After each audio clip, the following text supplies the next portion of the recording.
이순신 장군을 명장이라고 부릅니다. 다른 장군들은 강한 무기를 가진 왜군들 앞에서 무작정 달려가 적의 머리만 베려다 패하는데, 이순신 장군은 배 안에 사람 머리보다 적의 배 자체를 어떻게 하면 원거리든 근거리든 가서 깨버릴까 연구합니다. 그래서 23전 23승 불멸의 기록을 세웁니다. 강해서 강한 것이 아니라 자신과 적을 잘 알고 싸울 줄 알아 강한 것입니다. 여러분, 우리 그리스도인들도 마찬가지입니다. 오늘 본문에 너희가 주 안에서와 그 힘의 능력으로 강건하여지고 라고 말씀하시는데, 우리가 강건하여지는 비결은 적을 알고 나를 알고 나의 장점을 알고 나의 부족한 점을 깨닫고 보완할 때에 강건하여질 줄로 믿습니다. 그런데 오히려 악한 마귀는 영리에서 관계를 펼치며 약점을 치고 오는데, 우리는 강한 무기가 될 하나님의 말씀도 거부하고 어리석은 내 생각, 고집스러운 내 마음이라는 이기지도 못할 무기 가지고 무작정 돌격 앞으로만 하면서 싸우려 한다면 우리는 영적 싸움에서 질 수밖에 없을 것입니다. 여러분, 우리는 나의 생각대로 무작정 시행하고자 하는 그 촉박한 마음과 어둠 가운데서 무작정 빨리 행하려는 어리석음의 발걸음을 멈추고 먼저 하나님의 지혜를 힘입기 위해 전심으로 기도해 보아야 합니다. 또한 말씀에 등불 켜고 악한 마귀의 관계를 파악해 보아야 합니다. 내 앞에 함정이 있지는 않은지, 올무가 펼쳐져 있고 여기저기 걸림돌들이 깔려 있고 깊은 웅덩이는 없는지 살펴보아야 합니다. 남이 가는 길도 아닌 곧 내가 걸어야 할 길이기에 누구보다 더 내 자신이 스스로 지혜에 등불 켜서 주위를 살펴보고 연구해보고 거짓인지 아닌지 판단해보고 또 살펴보아야 합니다. 그리고 미리 내 앞길을 시뮬레이션 하듯 생각으로 걸어가 보아야 합니다. 등불을 켜서 보니 이 정도의 함정이 있었고 저 정도의 올무가 있었지, 이럴 땐 이렇게 조심하고 혹시 이렇게 실수하더라도 이렇게 이겨내야겠다 하는 다짐 정도는 있어야만 합니다.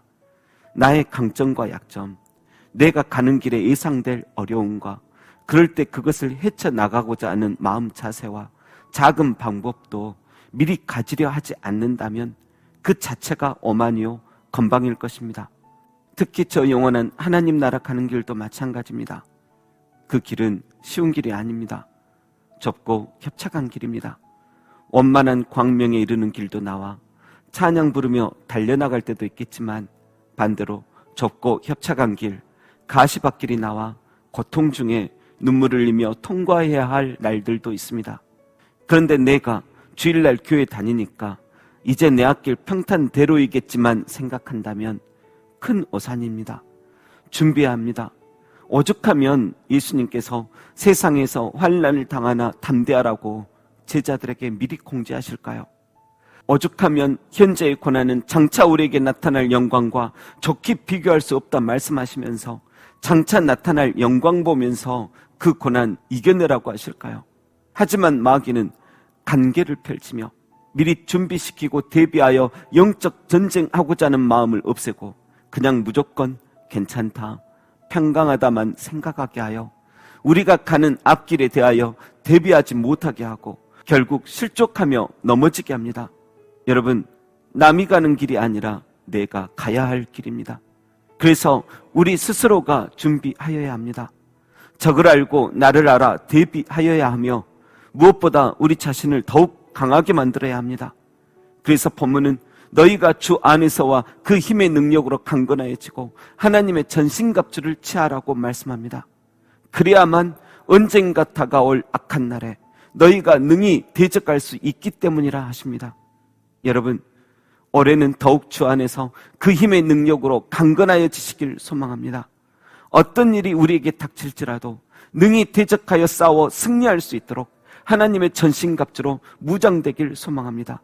무엇보다 우리는 자꾸 손해를 전혀 보지 않고 100% 승리만 하려 하는데, 물론 손해를 전혀 보지 않고 온전한 승리를 하는 특별한 경우도 많지만 대개 거의 모든 싸움은 어느 정도의 손해나 피해를 보면서 진행됩니다. 구약의 가나안 땅을 차지할 때도 그냥 모든 것 거저 얻은 것 아니듯이 우리 역시 마찬가지입니다. 나는 아무것도 하지 않고 승리하려 하는 것은 마귀의 관계에 속는 것과 같습니다. 심지도 않고 거두려는 것과 같습니다. 공부하는 어린 학생도 마음껏 놀고 싶은 그 마음과 싸우며 자신의 귀중한 시간을 희생하고 손해보면서 원하는 것을 얻는데, 하물며 그리스도인들이 어느 정도의 손해도 감수하려는 마음도 없이 막연한 믿음으로 하늘에서 떨어질 무언가만 바라며 입만 벌리는 신앙생활 할 수만은 없는 것입니다. 하나님께서도 그리스도인들에게 전신갑주를 입으라 하신 이유가 무엇일까요? 이게 만만한 싸움이 아니고 대충 넘어갈 일도 아니고 어느 정도의 손해도 각오하면서 싸워야 하기에 전신갑주를 입으라 한 것 아니겠습니까? 부디 우리 모두가 벗어야 할 거추장스러운 다른 것들은 과감히 벗어버리고 던져버리고 이제는 하나님의 전신갑주를 입고 두려움을 뚫고 희생도 각오하면서 달려들어 이미 오래전에 약속되었던 승리를 획득하는 모두가 되시길 주님의 이름으로 축원합니다. 기도하겠습니다. 약한 자를 강하게 하시는 하나님, 우리의 약함이 주 안에 들어가 기도하며 은혜 받음에 힘을 얻어 강해지길 소망합니다. 늘 도망치려 함이 아닌, 늘 피하고 숨으려 함이 아닌, 이제는 주님의 힘을 입어 강해지고 하나님의 전신갑주 입고 영적 전투할 수 있는 그런 멋진 그리스도의 용사로 발탁해 주옵소서. 사단의 머리를 깨부수며 여호와 니시 하나님은 나의 승리다 외치게 하실 예수님의 이름으로 기도합니다. 아멘.